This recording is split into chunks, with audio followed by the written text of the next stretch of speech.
So ayun mga Q, nakikita ninyo sa video, mayroon tayong binipictuhan ngayon na washing machine. Yan po, sharp po siya. So ayan mga Q, karamihan sa mga ganitong uri ng washing ay nagkakaroon ho talaga ng problema kapag medyo matagal na siya, umabot na siya ng 2 taon, 3 taon. So lumalabas ho talaga yung problema. Kung hindi yung spinner niya ay umiingay, yung kumakalog-kalog, ay tumatagas naman po siya. Kahit sabihin natin na naka-close naman yung kanyang drainer, kahit close po siya, kapag nilagyan natin ng tubig, magugulat na lang tayo, may naglilik, may lumalabas na tubig dito. Yan, kagaya nito mga kayo, yan yung problema ko dati dito. Kaso nga lang, nasolusyonan ko na, nagawan ko na siya ng paraan, naayos ko, na ako lang mismo. So paano ba natin siya aayusin na hindi na natin kailangan magtawag ng taga-ayos o magtawag ng service para magbayad pa, 'di ba? Para hindi na tayo mapagastos. So ngayon i-share ko sa inyo kung paano natin 'yan ayusin. So lagyan lang muna natin ng tubig para makita ninyo na tumatagas talaga siya. Kasi ngayon mga Q, nagulat na lang ako, maglalaba dapat ako kaninang umaga, ay tumatagas siya ulit.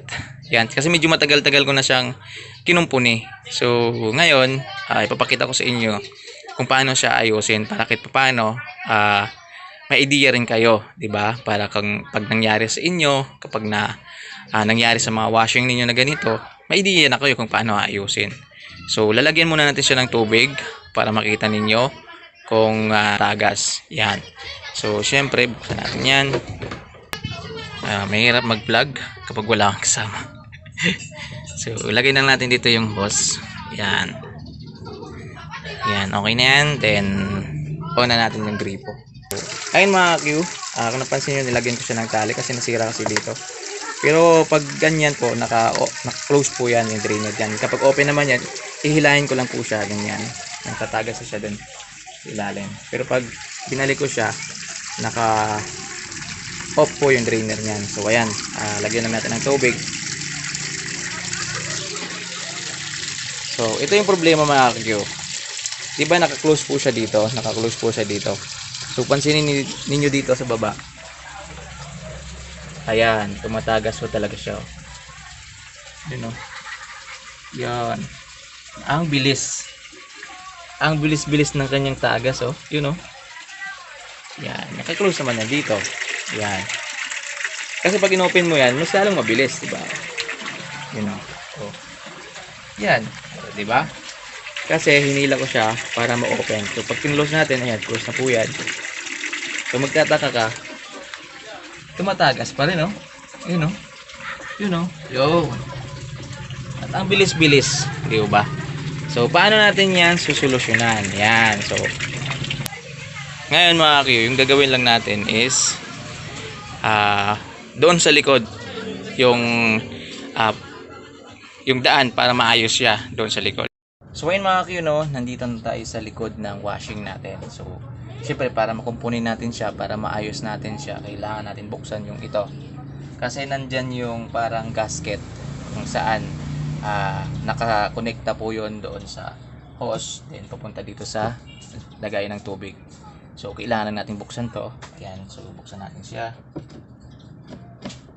So ayun mga Q, ganito na po yung makikita ninyo kapag nabuksan nyo yung likod ng inyong washing. So yung kailangan nyo lang gawin mga Q is buksan yung ito at lilinisan po yan kasi kaya po siya tumatagas kasi mayroong mga dumi dito, yung mga hindi kaagad sumasama kapag nag-drain tayo. So naiipon po siya dito. Ayan, kaya nagkakaroon ng kaunting butas, kaya yun lumalabas yung tubig kahit naka-off naman yung drainer. So yung kailangan natin gawin is buksan natin tapos lilinisan lang natin. Ganun lang po siya kadali. So dahan-dahan lang natin mga Q. Yan. So yun. So ito yung sinasabi ko. Yan. Ito po yung parang ano niya, yung tumatabon dyan para hindi ka agad lumabas yung tubig. Yan. So minsan dito mayroong mga dumi yan, kaya hindi ito lumalapat yung ito niya. Kaya yun, kahit may kaunting lumalabas na tubig. So yun yung kailangan natin gawin. Linisan to. Ito, lilinisan natin to. Nakikita nyo ba? Yan, yung goma na yan. Lilinisan mo yan. Then, dito sa loob, lilinisan nyo rin po yan. Yan. So kuha lang kayo ng basahan. Yan. Yung mga damit nyo dyan na hindi na ginagamit para malinisan nyo. So yan. Kung sobrang dumi ho talaga ay gumamit na kayo ng ng tubig tsaka minsan brush kung meron. Yan. Ito hindi naman siya masyadong madumi talaga. So kaya okay lang yung lang muna. Basahan. So yan. Madumi ho talaga siya, madumi. Kaya kailangan lang natin linisan ng maigi. Yan. Then pag okay na yan, pag malinis na ito, mga Q, ay yung naman, yung nasa ilalim naman yung linisan natin. So yung gagawin lang natin is ganun lang natin yung basahan, then ipapasok natin dito sa loob.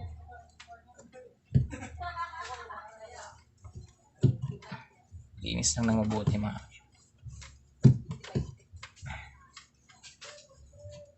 Yun. So kita niya madumi ho talaga siya.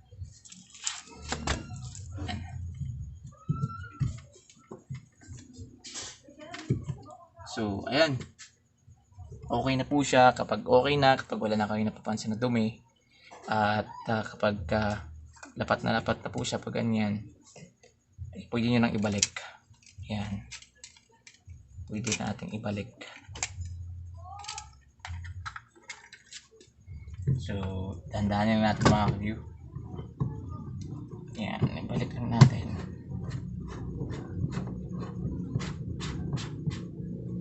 So, yun. Ganun lang po siya kadali. Yun po yung nagiging dahilan kaya tumatagas po yung mga washing natin. Nagkakaroon po siya ng dumi dito. Kaya ayan, yung goma na yun na nakikita nyo kanina ay hindi po siya lapat na lapat dito. Kaya minsan nagkakaroon siya ng tendency na may butas ng konti kaya lumalabas yung tubig. So ngayon, para matest na natin na hindi na siya tumatagas, lagyan natin ulit ng tubig. Then, check natin kung tumatagas pa kung tumatagas pa yung washing natin. So, ayan. Lagyan na natin ng tubig. So, ayun mga kayo. Natapos na natin siyang linisan. Then, nilagyan ko siya ulit ng tubig. Ayun o. Yun. Then, dito, naka-open yung kanyang drainer. Ngayon, check natin yan kung tumatagas pa ba. Ayan. Ito yung hose natin. So, yan. So, ayan mga kayo. Napapansin nyo naman siguro. Wala nang tumatagas kahit konti. So yun. So yan lang po yung rason kung bakit tumatagas. Linisan nyo lang po yan ng husto nang walang duming naiipon dyan para kahit paano hindi na siya tumatagas. So sana nakatulong tong video sa inyo mga kayo. Maraming salamat. At ayan, ngayon may nalaman na naman kayo kahit paano para hindi na kayo magtawag ng mag-aayos nyan o service center para umayos niyan tapos magbabayad pa kayo, hindi ko ba? So sana nakatulong. Maraming salamat sa inyong panonood. Please like, comment, and subscribe. Hit the tiny bell button mga kayo. Ingat kayo palagi.